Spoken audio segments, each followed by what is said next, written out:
تاریخ میں آیا ہے کہ جب حضرت آدم علیہ السلام زمین پر تشریف لائے تو زمین پر رہنے والے مختلف حیوانات ان کی زیارت اور سلام کے لیے حاضر ہوئے۔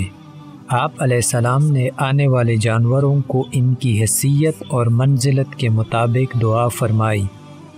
ہرنوں کا ایک دستہ حضرت آدم علیہ السلام پاس آیا۔ حضرت آدم علیہ السلام نے ان کی پشت پر شفقت سے ہاتھ پھیرا اور ان کی حق میں دعا فرمائی، جس کے نتیجے میں حق تعالی نے انہیں نافع مشک عطا فرمایا۔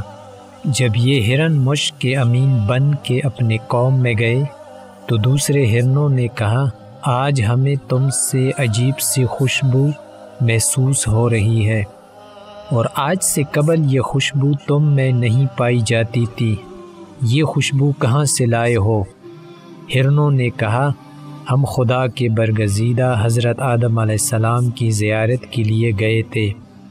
انہوں نے ہماری پشت پر دست شفقت پھیرا اور ہمارے حق میں دعا فرمائی، اللہ تعالیٰ نے ہمیں نافع مشک کا حامل بنا دیا۔ جب دوسرے ہرنوں نے یہ سنا تو انہوں نے کہا، ہم بھی آدم علیہ السلام کے پاس نافع مشک حاصل کرنے کو جاتے ہیں۔ یہ کہہ کر وہ حضرت آدم علیہ السلام کے پاس آئے اور ان کو سلام کیا۔ حضرت نے ان کی پشت پر شفقت کا ہاتھ پھیرا اور ان کے لیے دعا فرمائی، مگر ان میں وہ خوشبو پیدا نہ ہوئی۔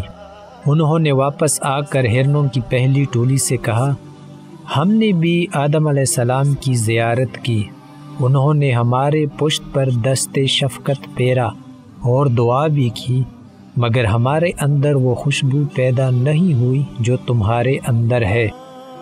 تو دوسرے ہرنوں نے جواب دیا، تمہاری اور ہماری نیت میں فرق تھا، تم نے حضرت آدم علیہ السلام کی زیارت کو خالص نیت سے انجام نہیں دیا، بلکہ تمہاری نیت یہ تھی کہ پروردگار تم کو بھی نافع مشک عطا کرے، اس لیے تم محروم رہے، اور ہماری نیت خالص تھی، لہٰذا حق تعالی نے ہمیں اس خوشبو سے نوازا، اور یہ خوشبو قیامت تک ان کی نسلوں میں باقی اور قائم رہے گی۔